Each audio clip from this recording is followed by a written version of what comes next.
Hello मेरे प्यारे बच्चों, कैसे हैं आप सब। आशा करती हूँ आप सब बहुत अच्छे होंगे। सो बच्चों, आज हमारी एसएसटी की क्लास 6 का चैप्टर नंबर 13 स्टार्ट करते हैं। हमारे चैप्टर का नाम है बच्चों पृथ्वी तथा सौरमंडल। आज हम पृथ्वी और सौरमंडल के बारे में जानेंगे, ठीक है, डिस्कस करेंगे। तो चलिए चैप्टर को स्टार्ट करते हैं। जब आप रात में आकाश को देखते हैं, सो बच्चों जब भी हम आकाश को रात में देखते हैं, अंधेरा होने पर देखते हैं, जब घोर अंधेरा होता है तब हम आकाश की तरफ नज़र उठा के देखते हैं, तो तब आपको असंख्य पिंड चमकते होंगे, है ना। असंख्य पिंड जो होते हैं वो दिखाई देते होंगे आपको, ठीक है, छोटे छोटे। ये आकाशीय पिंड नक्षत्र कहलाते हैं। इनमें तारे, ग्रह, तारों के आकार, उपग्रह आदि आते हैं। यानी कि जो हमारा ये सौरमंडल है उसमें तारे, उपग्रह, ठीक है, तो ये सब चीजें क्या हैं, तारे, ग्रह, उपग्रह, सारी चीजें ये आते हैं सौरमंडल में, ठीक है। ये सभी चमकीले पिंड ब्रह्मांड को बनाते हैं। ये जितने भी चमकीले बच्चों पिंड होते हैं, जो ये टिमटिमा रहे होते हैं, चमकीले दिखाई दे रहे होते हैं, जिनमें लाइटें दिखाई देती हैं, तो वो क्या है, वो हमारे ब्रह्मांड को बनाते हैं, ठीक है। तारे, अब हम बात करेंगे बच्चों तारे की, जिन्हें हम तारे कहते हैं। अब ये ब्रह्मांड का एक चित्र है बच्चों, यहाँ पर छोटे छोटे दिख रहे हैं, आपको दिखाई दे रहे हैं तारे, ठीक है। तारे आकाश में प्रज्वलित वायु के विशाल समुदाय हैं। जो तारे हैं बच्चों वो आकाश में प्रकाश के प्रज्वलित, मतलब प्रकाश के प्रज्वलित एक विशाल समुदाय है, यानी कि एक साथ रहने वाला एक समुदाय है, ठीक है। सूर्य भी एक तारा है। सो बच्चों हम तारे तो देखते हैं, लेकिन हम सूर्य को सूर्य बोलते हैं, उसे तारा नहीं बोलते। तो सूर्य जो है बच्चों वो भी एक तारा है, ठीक है। यह हमारी पृथ्वी का सबसे निकट का तारा है, जो हमारी पृथ्वी के सबसे नजदीक है, वो सबसे निकटतम तारा है जो सूर्य है, ठीक है। आकाश में लगभग 10 खरब तारे हैं। आकाश में लगभग 10 खरब तारे हैं, ठीक है। क्लियर है बच्चों कि हमारे जो आकाश है उसमें कितने 10 खरब तारे हैं, लेकिन आप उनमें से कुछ ही देख सकते हैं, लेकिन हम अपनी आंखों से कुछ ही देख सकते हैं। हम अपनी आंखों से सारे तारों को एक साथ नहीं देख सकते, क्योंकि तारे बहुत ज़्यादा दूरी पर हैं, ठीक है। अगर आप रात में देखें तो पता चलता है कि कुछ तारे समूह में होते हैं। अगर हम रात में देखते हैं कुछ तारे तो हमें अलग अलग दिखाई देते हैं, जगह जगह दिखाई देते हैं छोटे छोटे, और कुछ तारे हमें दिखाई देते हैं समूह के साथ, ठीक है।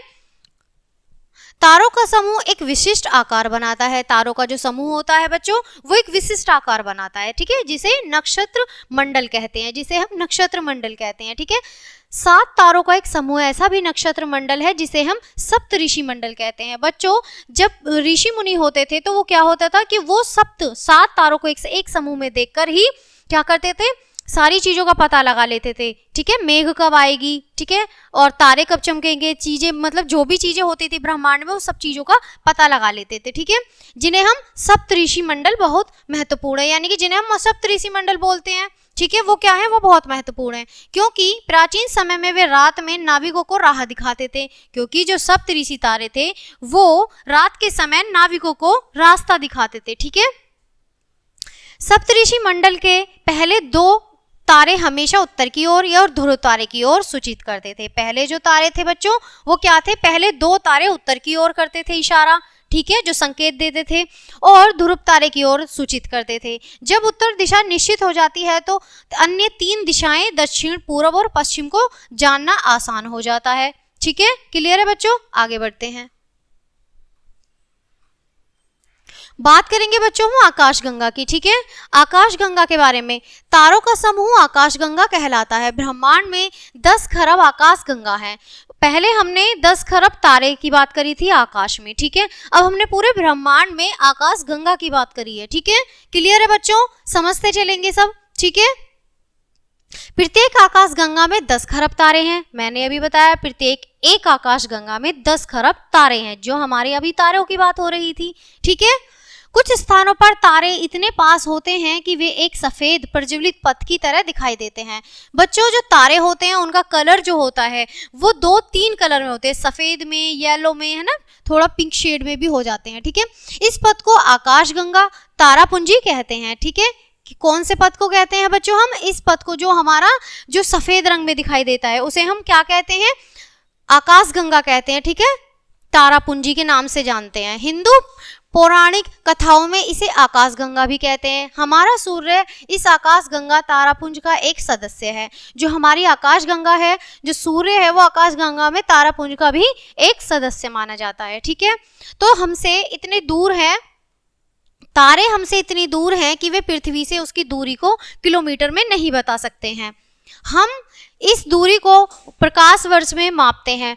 प्रकाश एक सेकंड में करीब 3 लाख किलोमीटर दूरी तय करता है। ठीक है, कितनी दूरी तय करता है बच्चों? 3 लाख किलोमीटर दूरी तय करता है। यहाँ एक आकाशगंगा का चित्र दिया गया है, बहुत अच्छे से समझ पाएंगे इसे। ठीक है, और यहाँ भी एक तारों का चित्र दिया गया है जो हमारे ब्रह्मांड से लिया गया है। ठीक है, आगे बढ़ते हैं।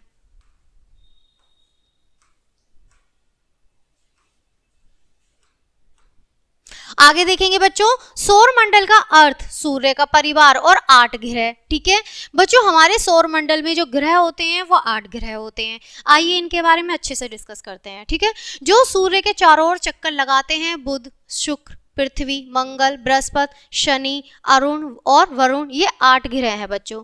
कौन कौन से हैं? बुध, शुक्र, बृहस्पति, शनि, ठीक है, अरुण, वरुण, मंगल, ठीक है, ये सब ग्रह हैं। ठीक है, सूर्य और 8 ग्रह के अतिरिक्त सौर मंडल में कुछ छोटे चमकीले नक्षत्र भी हैं। सूर्य के जो सौर मंडल है हमारा, उस नक्षत्र में मतलब कुछ छोटे छोटे चीजें भी हैं। ठीक है, छोटे नक्षत्र भी हैं।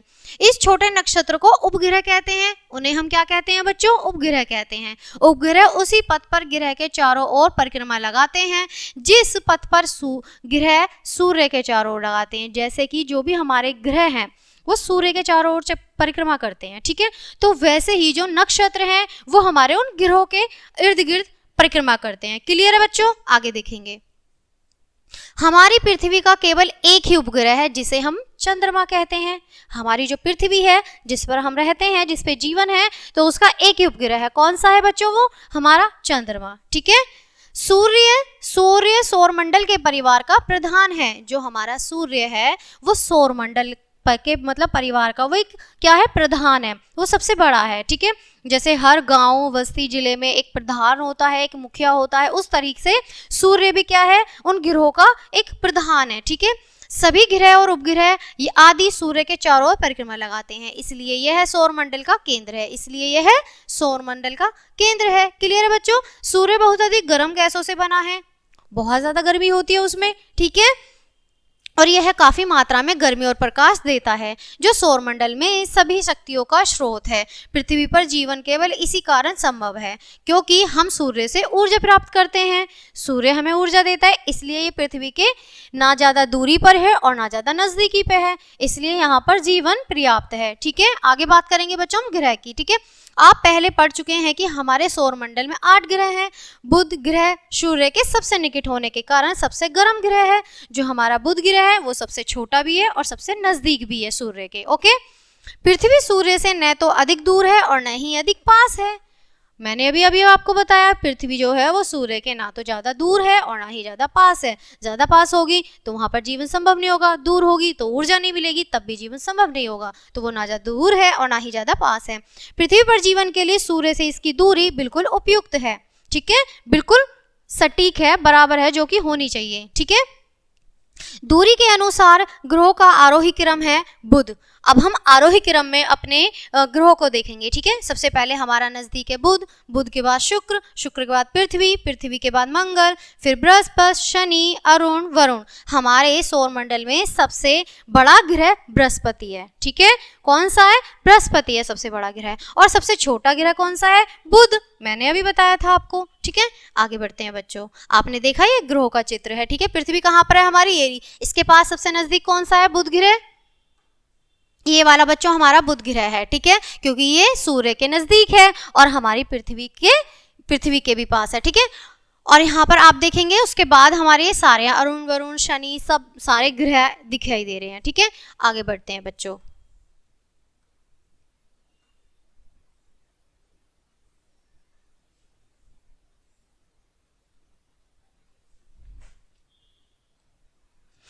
तो बच्चों देखेंगे अब हम, जबकि शुक्र, मंगल और बुध पृथ्वी की अपेक्षा छोटे हैं। जो शुक्र, मंगल, ठीक है, जो शुक्र और मंगल है वो ग्रह पृथ्वी की अपेक्षा छोटे हैं।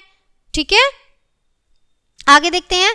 ग्रह सूर्य के चारों ओर एक निश्चित पथ पर घूमते हैं। जो ग्रह हैं सूर्य के चारों ओर एक निश्चित निश्चित पथ पर घूमते हैं जिसे ग्रह पथ कहते हैं। ये अपनी दूरी पर भी घूमते हैं। सभी ग्रह सूर्य के चारों ओर परिक्रमा लगाने में अलग अलग समय लेते हैं। सूर्य से उनकी दूरी के अनुसार ग्रहों को निम्नलिखित तालिका में दर्शाया गया है। ठीक है, कौन कौन सी में, आइए एक बार हम अच्छे से इसे रीड कर लेते हैं। ये हमारी एक तालिका दी हुई है। ठीक है, ये हमारे ग्रहों के नाम है और यहाँ पर ग्रहों की ये दूरी है। ठीक है, कितने किलोमीटर है, कितने अरब में है। ठीक है, ये जो दूरी है ये अरब में है बच्चों। ठीक है, अरब किलोमीटर में है। और सूर्य के और चारों चक्कर लगाने का जो समय है वो कितना लगता है, ये हमारी इस तालिका में दिया गया है। इसके माध्यम से हम अच्छे से समझेंगे। ओके, सबसे पहले हम बात करेंगे बुध की। ठीक है, बुध है हमारा 58। ठीक है, 58 इसकी क्या है, अरब किलोमीटर दूरी है। ठीक है, और चक्कर जो लगाता है वो 88 डेज में चक्कर लगाता है। ठीक है, क्लियर है बच्चों। अब बात करेंगे शुक्र की।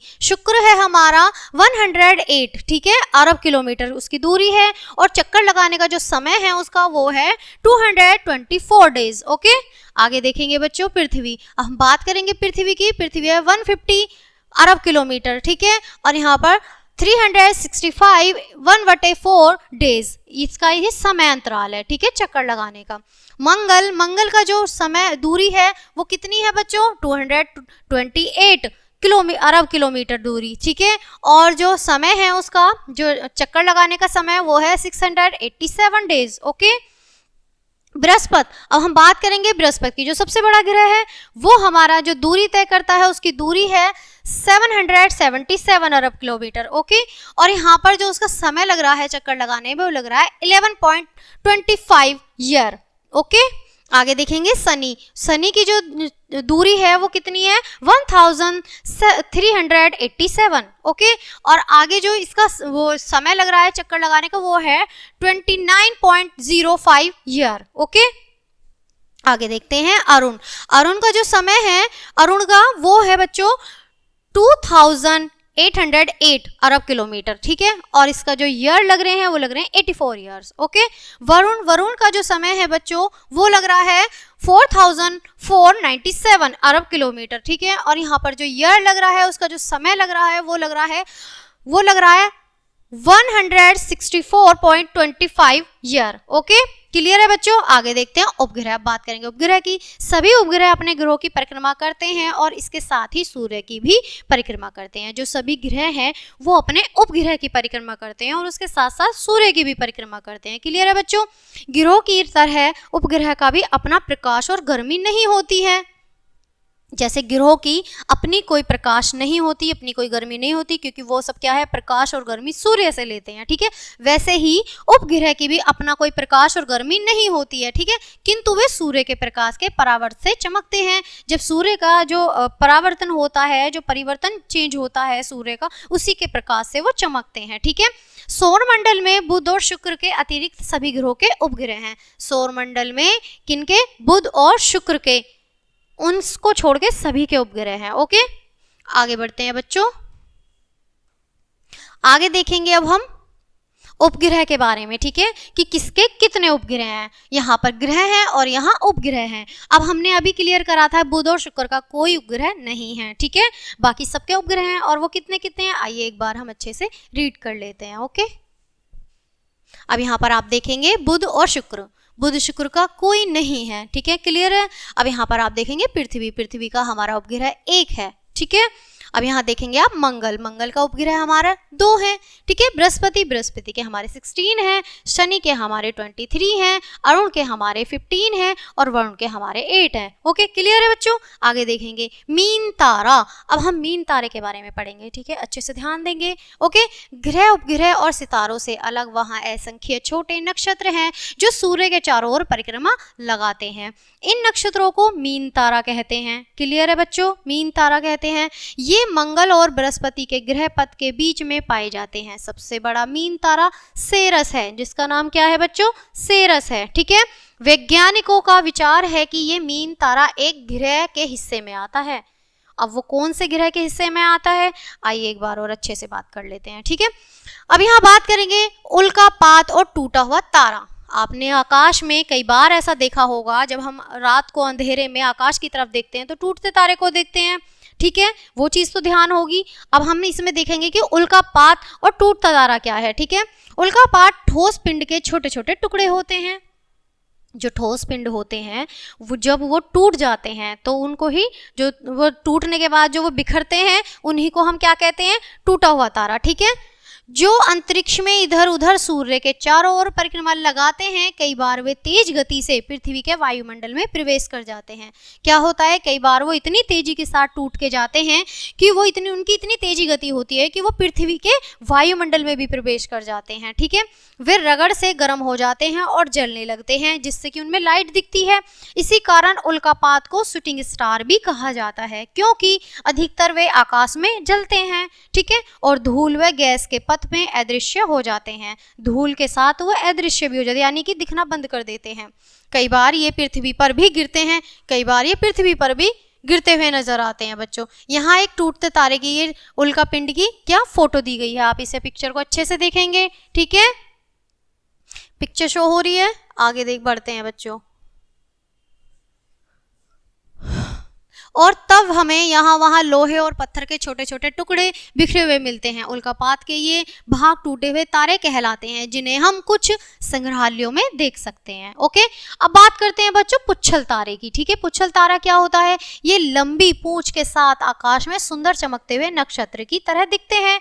आप देख पा रहे हैं, ये पुच्छल तारे की एक पिक्चर है, ये तारा है और इसकी एक लंबी सी पूंछ दिखाई दे रही है। ठीक है, अब आप देख पा रहे हैं, ये भी सूर्य के चारों ओर परिक्रमा करते हैं, लेकिन ये लंबे विस्तृत गृह पथ का अनुसरण करते हैं, यानी कि ये ज्यादा दूरी तय करते हैं। ठीक है, सबसे प्रसिद्ध पुच्छल तारा हेलो का पुच्छल तारा है, जो प्रत्येक 76 वर्षों के बाद दिखाई देता है। आखिरी बार यह वर्ष 1986 में दिखाई दिया था, यानी कि 1986 में ये दिखाई दिया था लास्ट टाइम।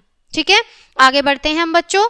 पृथ्वी और चंद्रमा, अब हम बात करेंगे बच्चों पृथ्वी और चंद्रमा के बारे में। ये हमारी पृथ्वी का चित्र है। पृथ्वी को आप देख पा रहे हैं, इस तरह की हमारी पृथ्वी होती है। ठीक है, क्लियर है बच्चों, आगे बढ़ते हैं। पृथ्वी सूर्य के सबसे निकट का तीसरा ग्रह है। जो पृथ्वी है हमारे सूर्य के सबसे निकटतम का तीसरा ग्रह है। पहला बुध हो गया, उसके बाद कौन सा हो गया बच्चों, उसके बाद बताइए, उसके बाद हमारा शुक्र हो गया और उसके बाद हमारी पृथ्वी हो गई। ठीक है, क्लियर है। आगे नाप के आधार पर यह पांचवा बड़ा ग्रह है। पृथ्वी का व्यास 12,000 यानी कि 12,756 किलोमीटर है। यह सूर्य की परिक्रमा करने में लगभग 365 डेज और 6 आवर्स का समय लेता है। पृथ्वी अपने अक्ष पर विपरीत दिशा में चक्कर लगाती है बच्चों। ठीक है, पृथ्वी का आकार गोलाकार, यह उत्तरी और दक्षिणी ध्रुवों पर कुछ चपटी और क्रमश पतली है। अंतरिक्ष में देखने पर पृथ्वी नीली और सफेद दिखाई देती है। अब बच्चों वो नीली सफेद क्यों दिखाई देते हैं, क्योंकि पृथ्वी का ज्यादातर हिस्सा पानी से घिरा हुआ है, इसलिए वह नीली दिखाई देती है। ठीक है, नीले रंग का मुख्य कारण इसका अधिकांश धरातल लगभग 70% जल से घिरा हुआ है। अभी मैं आपको वही बता रही थी। ठीक है, आगे बढ़ते हैं बच्चों।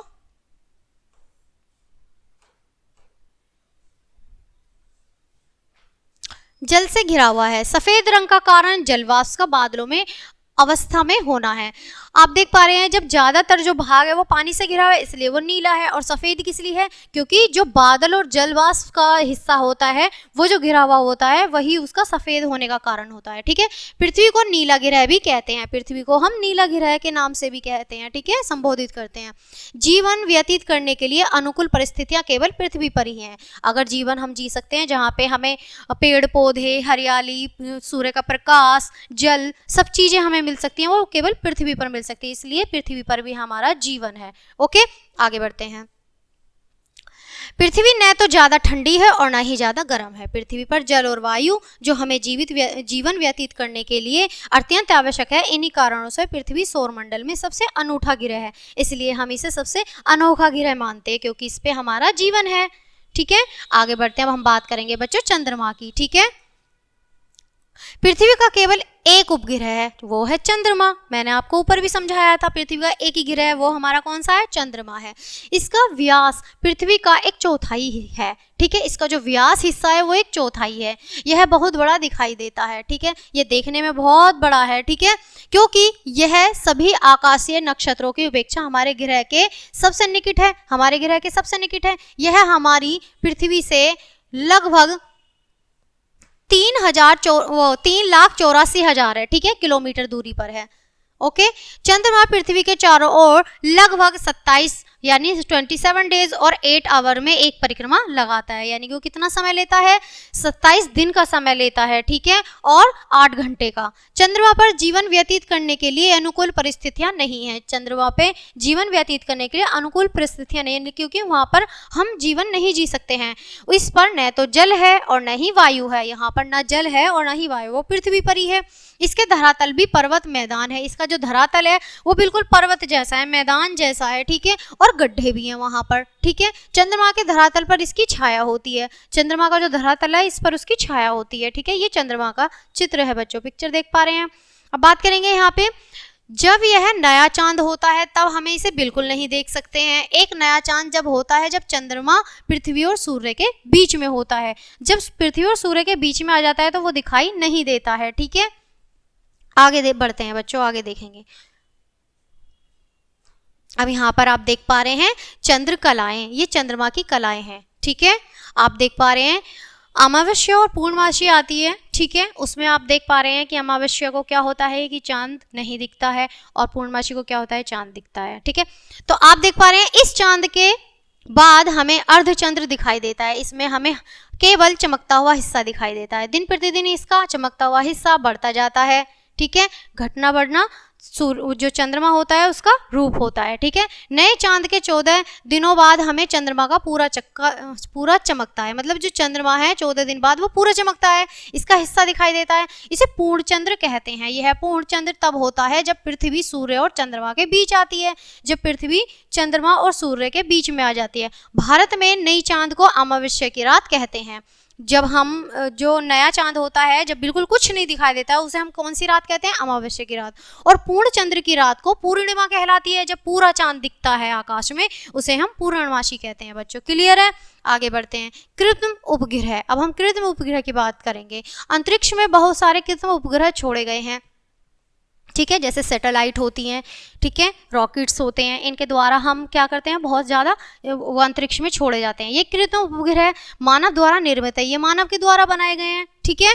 रॉकेट के द्वारा पृथ्वी के ग्रह पथ पर छोड़े गए हैं। कृत्रिम उपग्रह दूरगामी यंत्र, मौसम जानकारी, दूरदर्शन, भूकंप की चेतावनी और डाटा एकत्रित करने में बहुत उपयोगी सिद्ध होते हैं, ठीक है, क्लियर है बच्चों। ये वहाँ का कि वहाँ पर कितना मौसम कैसा है, क्या भूकंप है और क्या ही चीज़ें हैं, वो सारी जो वो होती हैं चेतावनी देने के लिए कि वर्षा, भूकंप, सारी चीज़ों को बताने के लिए हम इन्हें छोड़ते हैं, ठीक है, और ये सारा डाटा एकत्रित करते हैं। आइए स्मरण तथ्य पढ़ लेते हैं, एक बार हम अपने चैप्टर पे नज़र डाल लेते हैं कि अब तक हमने क्या सीखा, ठीक है। पॉइंट है बच्चों, सूर्य तथा सूर्य के चारों ओर घूमने वाले सभी खगोलीय पिंडों का सम्मिलित रूप सौरमंडल कहलाता है, क्लियर है। आगे देखेंगे, तारों के समूह का विशिष्ट आकार नक्षत्र मंडल कहलाता है, क्लियर है।